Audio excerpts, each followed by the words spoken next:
द्रौपदी के जीवन के ये 7 रहस्य चौंका देंगे आपको, पढ़कर देखिए। द्रौपदी महाभारत का वह किरदार, वह पात्र है जिसके बिना महाभारत की कल्पना भी नहीं हो सकती है।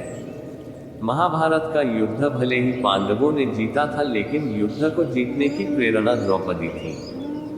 द्रौपदी वह ज्वाला थी जिसने अपनी मर्यादा और सम्मान की प्राप्ति के लिए कौरवों के खून से कुरुक्षेत्र के मैदान की प्यास बुझाई। द्रौपदी महाभारत युद्ध के बाद भारतवर्ष की महारानी बनी, लेकिन इनका जीवन और अंत ऐसे रास्तों से गुजरता है जिन्हें जानकर हर कोई हैरान रह जाता है। 1. द्रौपदी का निर्भीक और शक्तिशाली व्यक्तित्व। अपने जीवन में द्रौपदी ने न ही किसी से कभी हार मानी और न ही वह कभी किसी से डरी। भरी सभा में जब उन्हें निर्वस्त्र करने का दुस्साहस किया गया तो उन्होंने चुप्पी साधे बैठे भीष्म पितामह, द्रोणाचार्य, कृपाचार्य जैसे महान योद्धाओं की कठोर निंदा की। माना जाता है द्रौपदी कोई साधारण कन्या नहीं थी, बल्कि वह अग्नि से प्रकट हुई थी। 2. द्रौपदी को प्राप्त था ऐसा वरदान। धार्मिक कथाओं में द्रौपदी को दिव्य कन्या बताया गया है। इनका जन्म सामान्य तरीकों से न होकर हवन कुंड की अग्नि से हुआ था। इन्हें आजीवन कुंवारी रहने का भी वरदान प्राप्त था। इस वरदान के कारण ही द्रौपदी अपने सभी पतियों के साथ समान व्यवहार कर पाती थी। सभी पतियों के साथ पत्नी धर्म को निभाते हुए भी द्रौपदी हमेशा कुंवारी रहती थी। 3. द्रौपदी ने रखी थी यह शर्त।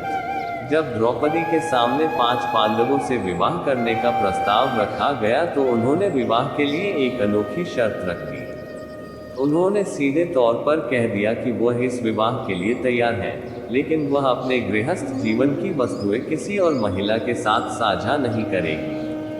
पांडवों ने उनकी यह शर्त मानकर विवाह किया। 4. कुत्ते को दिया ये शाप। विवाह के बाद सभी पांडवों में यह आपसी सहमति बनी थी कि एक समय में द्रौपदी के साथ एक ही पांडव वक्त गुजार सकता है। जब कोई पांडव अपनी पत्नी के साथ होता था तो संकेत के तौर पर कक्ष के बाहर अपनी चरण पादुका रख देता था। लेकिन एक दिन जब युधिष्ठिर द्रौपदी के साथ कक्ष में थे तब एक कुत्ता युधिष्ठिर का जूता उठाकर ले गया। इतने में अर्जुन किसी कारण उस कक्ष में आ गए। सजा के तौर पर अर्जुन को वन में जाना पड़ा। द्रौपदी ने कुत्ते को शाप दे दिया कि तुम खुले में संबंध बनाओगे और दुनिया तुम्हें देखेगी। 5. इस पति से था सबसे ज्यादा प्यार। द्रौपदी के 5 पति थे, लेकिन सभी में भीम से द्रौपदी का विशेष लगाव था। इसकी एक खास वजह भी थी। भीम ही एकमात्र ऐसे थे जो द्रौपदी के साथ होने वाले अन्याय के खिलाफ सबसे पहले आवाज उठाते थे। चीर हरण के समय भी सभी पांडव मौन सिर झुकाए रहे, लेकिन भीम ने विरोध किया। दुशासन वध के लिए प्रतिज्ञा भी भीम ने ली थी और द्रौपदी के प्रण को भी पूरा भीम ने ही किया था। 6. शरीर त्यागने से पहले द्रौपदी ने भीम से ऐसा कहा था। द्रौपदी के बारे में भविष्य पुराण में कहा गया है कि वह पूर्व जन्म में एक विधवा ब्राह्मणी थी, जबकि कुछ कथाओं में उन्हें इंद्राणी और लक्ष्मी स्वरूप भी बताया गया है। अंतिम समय में 5 पांडव और द्रौपदी जब स्वर्ग जा रहे थे तब पैर फिसल जाने से द्रौपदी खाई में गिरने लगी, लेकिन भीम ने हाथ पकड़ लिया। भीम द्रौपदी को बचा नहीं पाए, लेकिन शरीर त्यागते हुए द्रौपदी ने भीम से कहा कि अगर फिर जन्म मिले तो मैं फिर तुम्हारी पत्नी बनना चाहूंगी। 7. भगवान कृष्ण ही थे उनके सच्चे दोस्त। द्रौपदी भगवान कृष्ण को ही अपना सच्चा सखा, साथी और भ्राता मानती थी।